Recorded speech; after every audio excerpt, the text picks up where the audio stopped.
네, 이제 다 같이 함께 오늘 함께 나눌 말씀을 봉독하겠습니다. 오늘 우리가 함께 나누실 말씀은 사도행전 1장 1절에서 11절까지 말씀입니다. 사도행전 1장 1절에서 11절까지 같이 함께 봉독하도록 하겠습니다. 제가 가진 성경책은 신약성경 187쪽에 있습니다.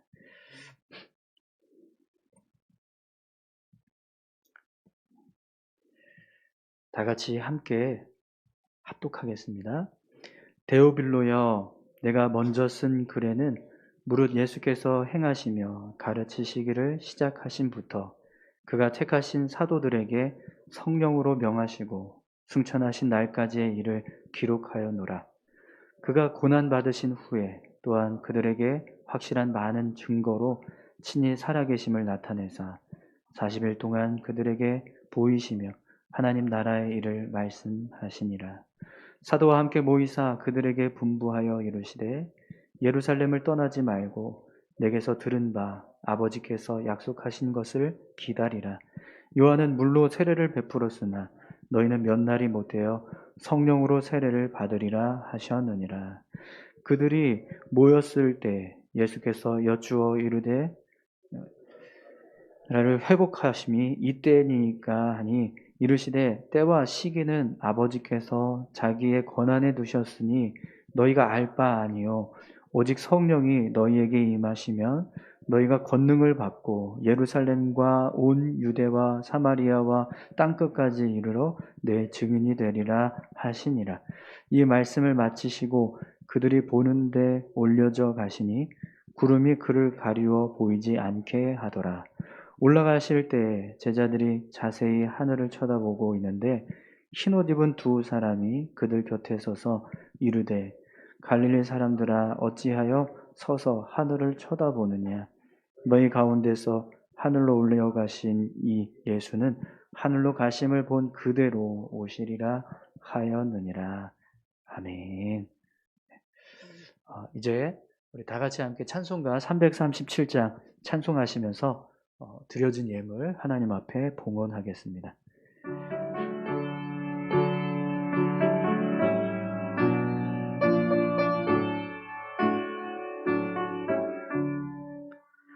내 모든 시험 무거운 짐을 주 예수 앞에 아뢰이면 근심에 쌓인 날 돌아보사 내 근심 모두 맡으시네.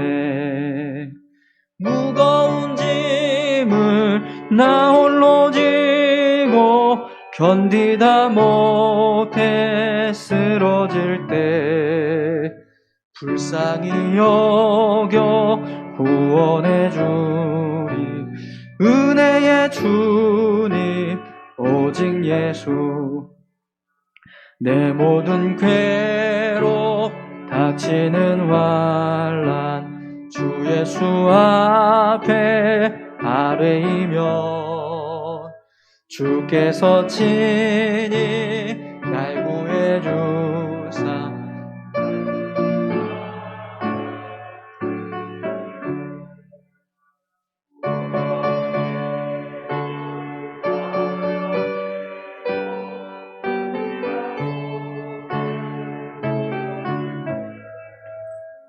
불쌍히 여겨 구원해 주리 은혜의 주님 오직 예수. 내 짐이 점점 무거워질 때 주 예수 앞에 아뢰이면 주께서 친히 날 구해 주사 내 대신 짐을 져주시네. 무거운 짐을 나 홀로 지고 견디다 못해 쓰러질 때 불쌍히 여겨 구원해 주리 은혜의 주님 오직 예수. 마음의 시험 무서운 죄를 주 예수 앞에 아뢰이면 예수는 나의 능력이 되사 세상을 이길 힘 주시네. 무거운 짐을 나 홀로 지고 견디다 못해 쓰러질 때 불쌍히 여겨 구원해 주리 은혜의 주님 오직 예수. 아멘. 다 같이 함께 드려진 예물을 위해서 함께 기도하겠습니다. 하나님 감사합니다. 이 시간 하나님 앞에 올려드리는 귀한 예물을 기뻐 받아주시고 하나님의 나라와 몸된 교회를 위해서 온전히 사용될 수 있도록 은혜 베풀어 주시옵소서. 하나님 앞에 귀한 예물을 드리는 손길들이 있습니다. 하나님 한 주간의 삶을 기억하며 감사함으로 하나님 앞에 예물을 올려드리오니 하나님 기뻐 받아주시고 저들의 삶에 더 풍성한 은혜를 부어 주시옵소서. 그래서 하나님께서 주신 은혜로 인하여 더욱더 놀라운 삶을, 풍성한 삶을 살아가는 귀한 삶 될 수 있게 주님 도와주시옵소서. 하나님 오늘도 이 예배를 위해서 알게 모르게 헌신하는 귀한 손길들이 있습니다. 하나님 저들의 섬김과 헌신을 기억하시고 하나님 앞에 귀하게 헌신하는 그 모습을 축복하셔서 더 기쁘고 즐겁게 주님 몸된 교회를 섬길 수 있도록 은혜 베풀어 주옵소서. 하나님 이제 말씀을 함께 나눕니다. 선포되는 말씀 가운데 함께 해주시고 주님의 은혜로 채우셔서 우리가 말씀을 들을 때 깨닫게 하시고 깨달은 말씀 붙잡고 믿음으로 살아가는 우리 모두가 되게 하여 주옵소서. 감사드립니다. 예수님의 이름으로 기도드립니다. 아멘. 여러분 반갑습니다. 네, 한 주간 평안하셨나요? 네, 우리 옆에 계신 분들하고 다시 한번 같이 인사하겠습니다. 잘 오셨습니다. 네, 오늘 현장에 오셔서 함께 예배하시는 성도님들 그리고 또 영상을 통해서 함께 예배하고 계시는 성도님들을 환영하고 축복합니다. 오늘 이 예배를 통해서 우리가 또 한 주간 동안 믿음으로 승리하는 그런 귀한 은혜를 힘입게 될 줄 믿습니다. 오늘은 사도행전 1장 1절에서 11절까지 말씀을 가지고 복음의 능력이라는 제목으로 같이 함께 말씀을 나누겠습니다. 오늘부터 사도행전 말씀을 같이 함께 살펴보려고 합니다. 이 사도행전은요, 성경학자들이 누가복음의 후속편이다라는 말을 해요. 그러니까 누가복음이 이제 먼저 기록됐고 그 다음에 이어서 사도행전이 기록됐다 이렇게 이야기하거든요. 그렇게 이야기하는 몇 가지 이유가 있는데 사도행전의 수신자와 누가복음의 수신자, 그러니까 이 성경을 받게 되는 사람들이 똑같습니다. 오늘 본문에 보면 사도행전 1장 1절에 데오빌로여 내가 먼저 쓴 글에는 무릇 예수께서 행하시며 가르치시기를 시작하신부터 이렇게 기록되고 있죠. 사도행전의 수신자가 데오빌로라고 하는 사람이라는 거예요. 그런데 누가복음 1장 3절에 보면 이렇게 기록되고 있습니다. 그 모든 일을 근원부터 자세히 미루어 살핀 나도 데오빌로 각하에게 차례대로 써 보내는 것이 좋은 줄 알았노니. 역시 마찬가지로 누가복음도 이 데오빌로라고 하는 사람에게 쓰여진 성경이라는 것을 알게 됩니다. 이렇게 사도행전의 수신자 그리고 누가복음의 수신자가 똑같이 이 데오빌로라고 하는 한 사람에게 쓰여지고 있다는 거죠. 또 사도행전이 누가복음의 후속편이다 이렇게 말하는 근거 중에 하나가요. 오늘 본문 말씀에 보면 1절에 데오빌로 내가 먼저 쓴 글에는 이런 표현이 나오는데 이 표현은 사도행전을 기록한 저자가 데오빌로에게 먼저 기록한 글이 있었다라는 것을 말합니다. 그러면 여러분 사도행전의 저자가 데오빌로에게 먼저 쓴 글이 뭘까요? 바로 누가복음입니다. 그래서 오늘 우리가 읽은 본문 1절에서 11절까지의 말씀을 보면 누가복음 24장 마지막 장인 누가복음의 24장의 내용과 거의 이렇게 똑같이 일치되는 것을 보게 돼요. 그러니까 누가복음의 마지막 장을 사도행전의 1장에서 똑같이 말씀을 하고 있다라는 거예요. 이것은요, 두 책이 서로 연결되어 있다라는 것을 이야기하는 거죠. 예를 들면 이런 겁니다. 어제 저희가 연속극을 봤는데 마지막 장면 있죠? 마지막 상황. 그 상황을 오늘 보는 연속극의 처음 시작으로 보는 거예요. 그게 왜 그렇게 하죠?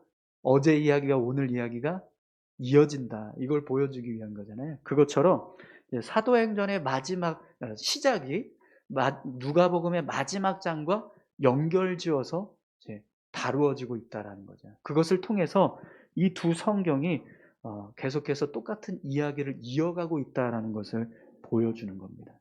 또 한 가지 이유는요. 성경학자들에 의하면 이 누가복음과 사도행전이 누가라고 하는 사람에 의해서 기록되어졌다 이렇게 이야기를 해요. 우리가 사도행전을 사도 바울이 쓴 거 아니냐 이렇게 오해할 수도 있는데 그렇지 않습니다. 사도 바울과 같이 동행했던 누가가 옆에서 지켜보고 기록한 성경이 사도행전입니다.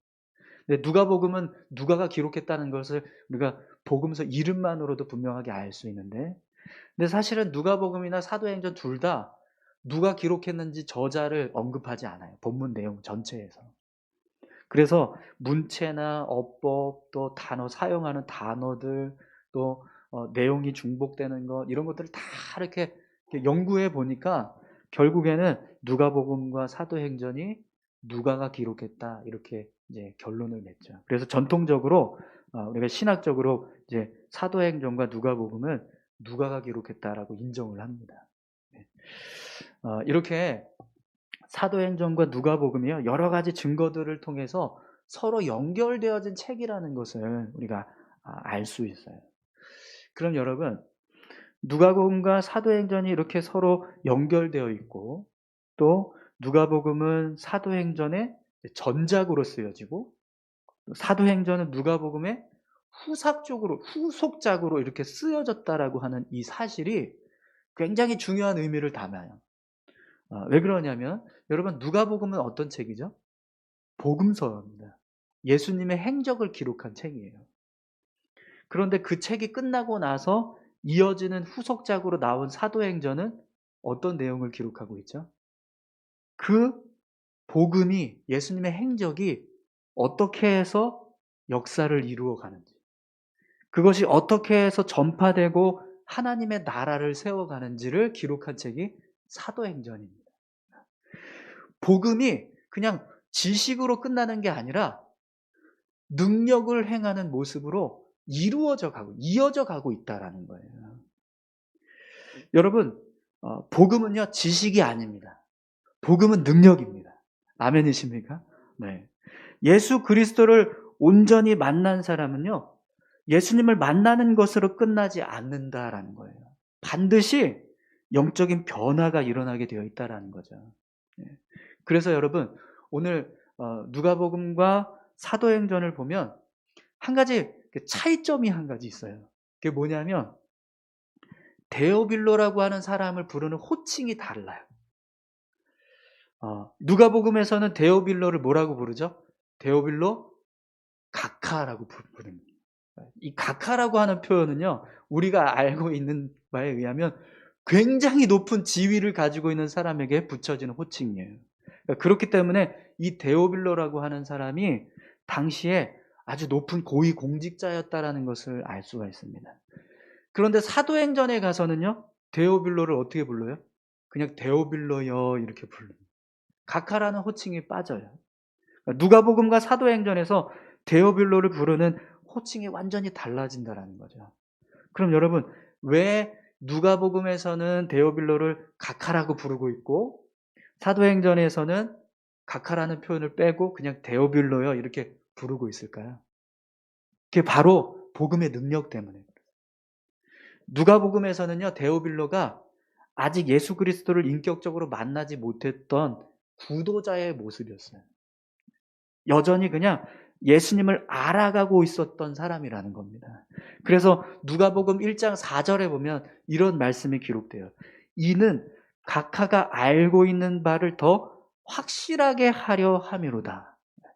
누가복음을 기록한 누가가 이 누가복음을 왜 기록했냐면 데오빌로라고 하는 사람에게 예수님을 더 분명하게 알려주기 위해서 이 누가복음을 기록했다라는 거예요.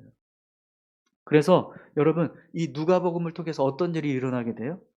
데오빌로가 예수님을 만나는 거예요. 인격적으로 예수님을 만나고 하나님의 사람으로 변화되는 일이 일어나게 되었다는 거예요. 그래서 사도행전에 가서는요, 더 이상 누가가 데오빌로를 각하라는 표현을 쓰지 않고 데오빌로여라고 부르고 있습니다. 데오빌로가 이제 교회 안에서 자신의 어떤 세상적인 지위를 내세우는 사람이 아니라 모든 성도들과 똑같이 예수 그리스도를 만난 믿음의 형제로서 그냥 이렇게 인정되어지고 있다라는 거죠. 그래서 누가복음에서는 데오빌로를 각하라는 표현을 쓰고 있지만 사도행전에 가서는요, 데오빌로가 그냥 형제로, 동역자로 여겨져서 데오빌로여 이렇게 불려지고 있다라는 겁니다. 사랑하는 성도 여러분, 한 사람에게 복음이 들어가니까요, 그가 가지고 있었던 세상적인, 그것도 아주 높은 지위를 교회 안에서 다 내려놓습니다. 그리고 모든 성도들과 똑같은 모습으로 형제, 자매가 되게 하는 거예요.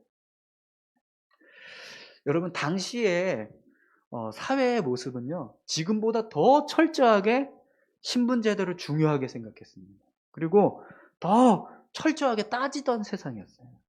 그런데 그런 세상에서 각하라고 하는 표현을, 호칭을 받는 사람이 교회에 들어왔더니 그냥 형제가 되는 거예요. 세상의 지위 고하가 전혀 주장되지 않고 드러나지 않고 모두가 똑같이 그냥 하나의 형제 자매로서 연합하는 모습이 이루어지게 되더라는 거죠. 사랑하는 성도 여러분, 이것이 바로 복음의 능력입니다. 오늘 저와 여러분들의 삶에도 이런 복음의 능력이 나타나기를 간절히 소망합니다. 우리가 도저히 함께 할 수 없는 그런 관계, 지위적으로나 어떤 사회적인 위치로나 혹은 우리가 가지고 있는 어떤 사상, 정당, 요즘 대통령 선거 때문에 아주 난리인데, 민주당을 지지하는 사람, 국민의힘을 지지하는 사람, 이런 이제 정치적인 성향이 있잖아요. 그것 때문에 서로 모이면 막 세상에서는요, 연합이 안 돼요. 계속 다투고 나눠집니다. 그런데 그런 모든 것들을 연합할 수 있는, 하나 되게 할 수 있는 힘이 어디에 있습니까? 바로 복음에 있다는 거죠. 그래서 그 복음의 능력을 통해서 우리가 서로 연합하게 된다는 거예요. 여러분, 분명 예수 그리스도를 인격적으로 만나고 예수님을 인생의 주인으로 모시고 살아가는 사람은요, 데오빌로처럼 영적인 변화를 겪게 될 줄 믿습니다. 오늘 저와 여러분들의 삶에도요, 이렇게 복음의 능력이 우리의 영혼을 변화시켜서 우리가 가지고 있는 어떤 도저히 연합할 수 없는 것들까지도 다 사라지게 하고 온전하게 연합하게 하는 그런 귀한 은혜가 우리 가운데 임하기를 간절히 축원합니다. 이것이 바로 이 사도행전과 누가복음의 이 연결 속에서 나타나는 모습이라는 거예요. 복음과 그 복음의 능력이 어떻게 이루어지고 있는가. 또 여러분, 누가복음과 사도행전이 연결되었을 때 우리가 또 한 가지 깨닫게 되는 것이 있습니다. 그것은 복음이 전파되기 위해서는요, 반드시 무엇이 따라와야 한다는 거예요? 성령입니다. 성령. 여러분, 누가복음은 복음을 담고 있는 내용이잖아요. 예수 그리스도가 어떻게 행하셨는지를 가르치는 그런 책입니다. 그런데 반해서 사도행전은 그 복음이 전파되는 과정을 기록하고 있어요. 그런데 사도행전에서 중요하게 다루고 있는 그 내용 중에 하나는요, 단지 그냥 복음이 어떻게 전파되느냐가 아니라 그 속에 무엇이 역사하는가를 기록하고 있죠? 성령의 역사가 기록되고 있습니다. 사도행전의 내용을 보면은요, 복음이 전파되는 시작점이 나와요. 근데 그 시작점이 언제부터 시작되는지 여러분 아십니까? 바로 마가의 다락방에서 120명의 성도들이 함께 기도했을 때 성령이 임하시는 성령 강림 사건 이후부터 복음 전파가 폭발적으로 일어나게 되는 모습을 사도행전을 통해서 우리가 보게 됩니다. 이것은 복음이 전파되기 위해서는요, 반드시 성령의 역사가 함께 해야 한다라는 것을 말씀해 주고 있는 겁니다. 그래서 오늘 본문 말씀에서도 4절과 5절 말씀을 한번 보시겠어요? 예수님께서 제자들에게 이렇게 말씀하십니다. 사도와 함께 모이사 그들에게 분부하여 이르시되 예루살렘을 떠나지 말고 내게서 들은 바 아버지께서 약속하신 것을 기다리라. 요한은 물로 세례를 베풀었으나 너희는 몇 날이 못되어 성령으로 세례를 받으리라 하셨느니라. 아멘. 예수님께서 제자들에게 예루살렘을 떠나지 말고 아버지께서 약속하신 것을 기다리라 이렇게 명령을 하고 계세요. 그리고 그렇게 기다리면 몇 날이 못 되어서 성령을 세례로 받게 될 것이다 라고 말씀하십니다. 여러분, 오늘 본문에서도 말씀하고 있지만 이 말씀은요, 예수님께서 승천하시기 직전 이제 마지막 40일 동안 제자들에게 하셨던 말씀 가운데 하나입니다.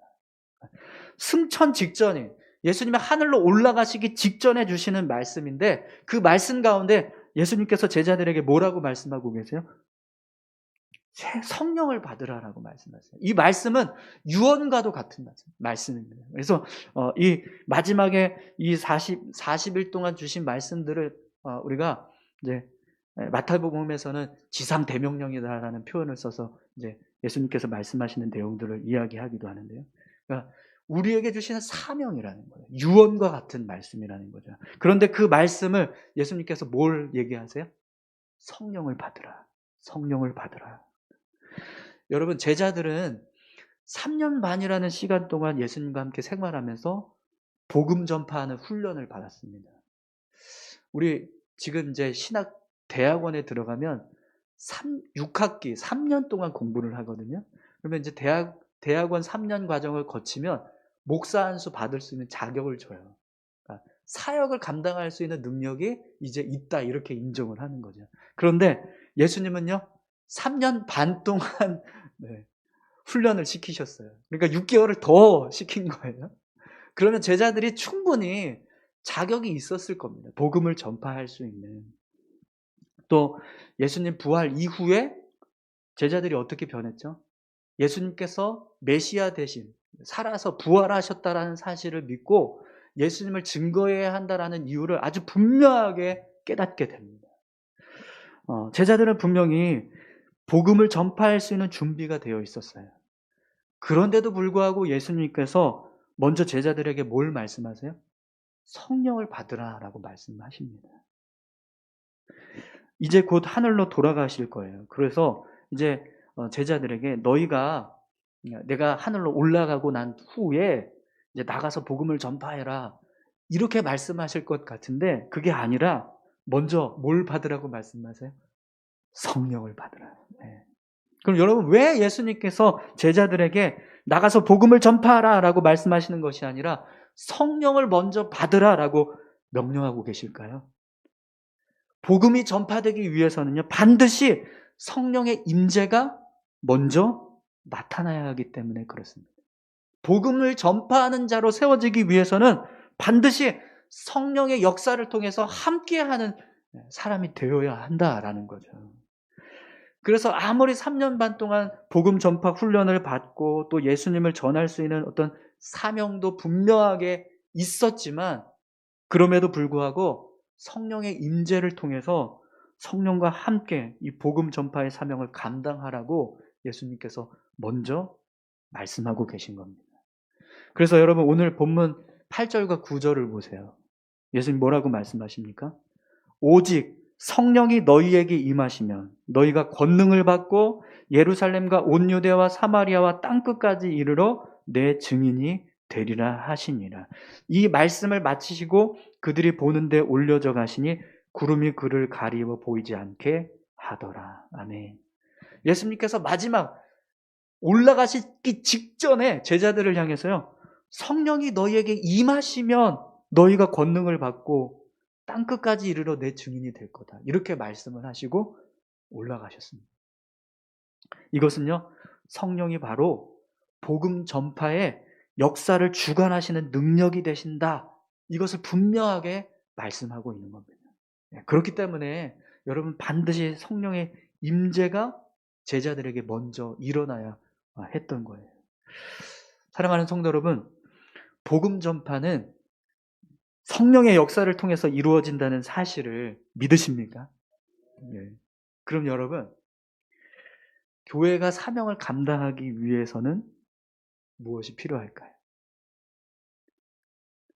교회가 사명을 감당할 때 여러분, 뭐가 필요할까요? 네, 할렐루야. 네, 당연히 성령의 임재가 필요합니다. 성령이 필요하세요. 많은 물질과 많은 성도와 좋은 목회자가 필요한 게 아니라 성령이 임하셔야 한다는 거예요. 교회의 모든 사역은요, 성령을 통해서 이루어져야 온전하게 그 사역을 이루어갈 수 있다는 거죠. 뿐만 아니라 여러분, 우리 안에 복음의 능력이 나타나고 복음의 능력을 통해서 우리의 삶이 변화되기 위해서는 무엇이 필요할까요? 역시 마찬가지로 성령이 필요하십니다. 성령께서 우리 안에 역사하셔서 우리가 복음의 능력을 경험하게 하시고, 또 그 복음의 능력을 통해서 예수 그리스도를 통해서 우리의 삶을 변화시키시는 일을 하게 하시는 분이 바로 성령님이라는 거예요. 사랑하는 성도 여러분, 오늘 저와 여러분들이 성령의 임재를 경험할 수 있기를 축원합니다. 우리 교회 위에 모든 사역에 성령이 함께 하시기를 간절히 소망합니다. 여러분, 분명 성령의 임재가 없으면 교회는요, 온전히 세워질 수 없습니다. 아무리 우리가 어떤 교회를 세우기 위해서 많은 일을 한다 할지라도요, 성령의 역사가 나타나야 같이 함께 교회가 세워져 갈 수 있는 거예요.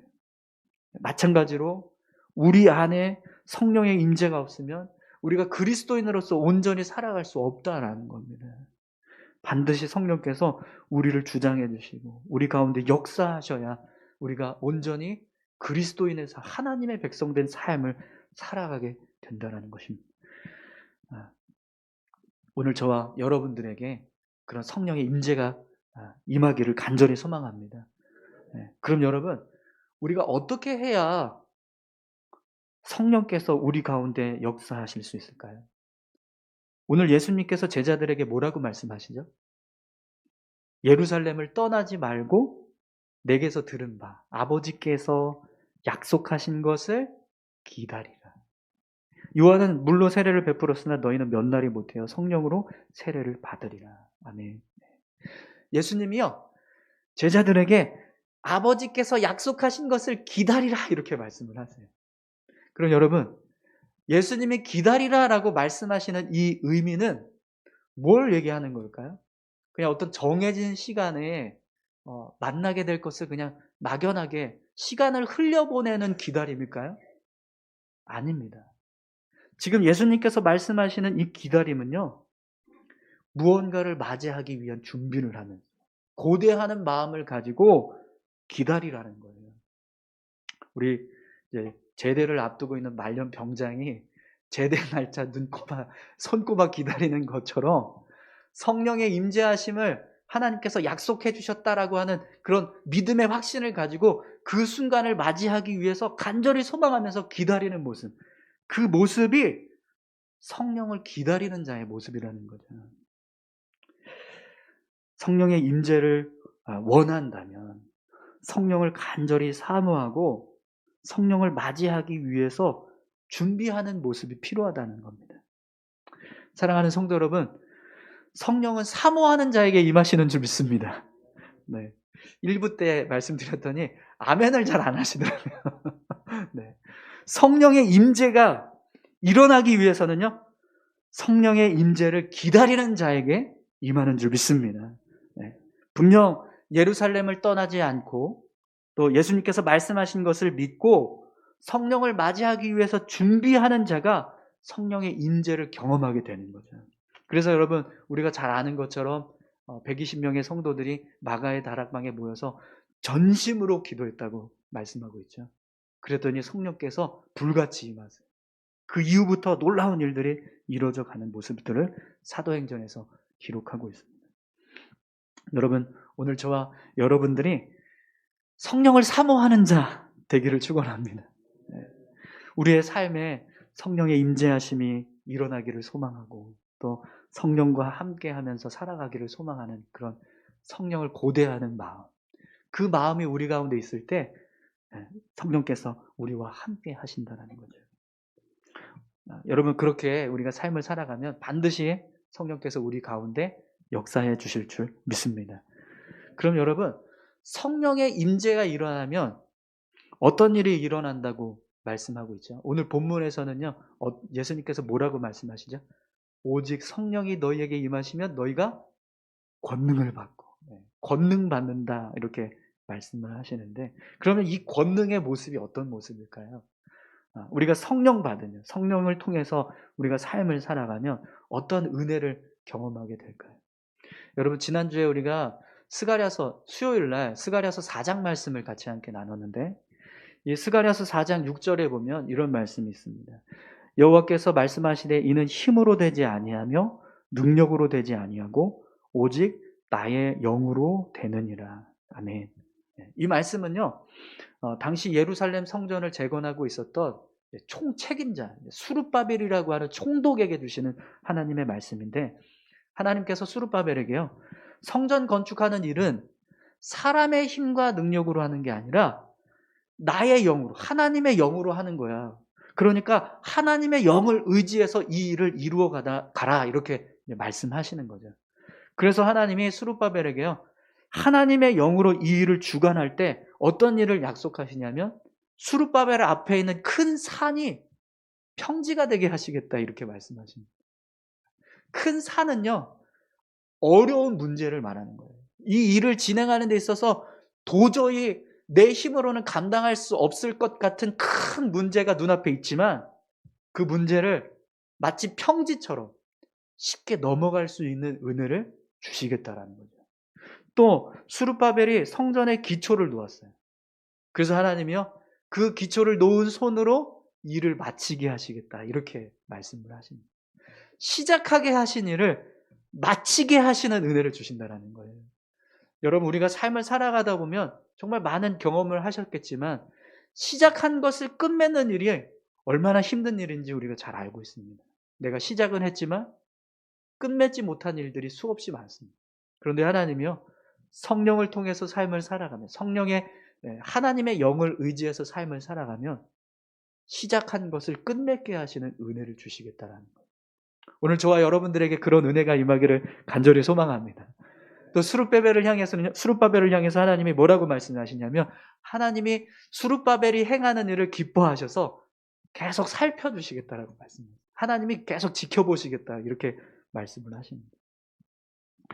여러분, 사도행전의 말씀을 통해서 보면 정말 마치 큰 산과 같은 문제들이 평지가 되게 하셔서 복음이 증거되게 하시는 모습들을 보게 됩니다.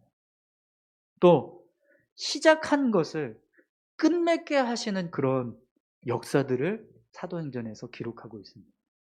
그리고 하나님께서 복음을 전파하는 자들의 모습을 기뻐하셔서 계속해서 그들을 살피시고 계시는 모습을 사도행전을 통해서 분명하게 말씀해 주고 있습니다. 오늘 저와 여러분들의 삶에도 이런 은혜가 임하기를 간절히 소망합니다. 우리가 성령을 의지해서 살아갈 때 정말 큰 산과 같은 문제들이 평지가 되게 하시는 은혜가 임하기를 소망합니다. 시작한 것을 끝맺게 하시는 은혜. 우리가 행하는 모든 일들을 하나님이 기뻐하시고 그것을 계속해서 살펴주시는 은혜. 그런 은혜가 여러분, 우리의 삶 가운데, 우리 모두의 삶 가운데 임하기를 간절히 소망합니다. 우리 옆에 계신 분한테 이렇게 서로 격려할까요? 성령을 의지합시다. 네, 할렐루야. 네, 성령 의지하면서 살아가시는 저와 여러분들 다 되시길 바랍니다. 우리 다 같이 함께 이 시간 기도하겠습니다. 여러분 함께 기도하실 때 하나님, 복음의 능력이 있습니다. 이 복음의 능력이 우리를 변화시켜 주시고 또 우리의 삶을 바꿔주게 도와주십시오. 특별히 성령의 역사를 통해서 이러한 일들을 이루시는 것을 우리가 믿습니다. 우리의 삶에 성령님 함께 하셔서 그 복음의 능력이 우리를 완전히 사로잡고 변화시켜 주시는 놀라운 은혜가 임하게 해달라고 우리 다 같이 함께 기도하겠습니다. 하나님 아버지, 감사합니다. 하나님, 복음이 단지 지식으로, 하나님, 이야기로 끝나는 것이 아니라 역사를 이루고 사람을 세우고 교회를 세우고 세상을 변화시켜가는 모습들을 사도행전을 통해서 보게 됩니다. 예수님께서 이 땅에 오셔서 행하신 많은 일들이 단지 그냥 이야기로 끝나는 것이 아니라 그 이야기를 통해서 사람이 변화되게 하시고 세상이 바뀌어지게 하시는 일들을 이루는 모습들을 우리가 봅니다. 주님, 우리의 삶에도 그런 복음의 능력이 나타나게 하시고 복음의 능력을 통해서 변화된 삶을 살아갈 수 있는 우리 모두가 되게 하여 주시옵소서. 이 일 가운데 성령께서 함께 하시고 성령께서 역사해 주신다고 말씀하셨습니다. 주님, 오늘 우리에게도 성령 주시고 성령을 의지해서 살아가는 우리 모두가 되게 하여 주시옵소서. 오늘 우리 울산수와 함께 성도들 모두가 성령 충만하게 하시고 성령을 의지해서 살아가는 귀한 삶 살 수 있도록 인도하여 주시옵소서. 감사합니다. 하나님, 복음의 능력이 있습니다. 그 능력을 우리가 경험할 수 있게 도와주시옵소서. 우리의 영혼이 변화되고 우리의 생각이 변화되고 우리의 삶의 행동이 변화되고 또 우리의 입술의 고백이 변화되는 놀라운 은혜를 허락해 주시옵소서. 그 일에 성령께서 함께 하시고 역사하심으로 우리의 삶을 온전하게 변화시켜 주시는, 또 하나님의 은혜를 더하게 하시는 귀한 삶 살아갈 수 있도록 인도하여 주옵소서. 감사드리며 예수님께 하신 이름으로 기도드립니다. 아멘.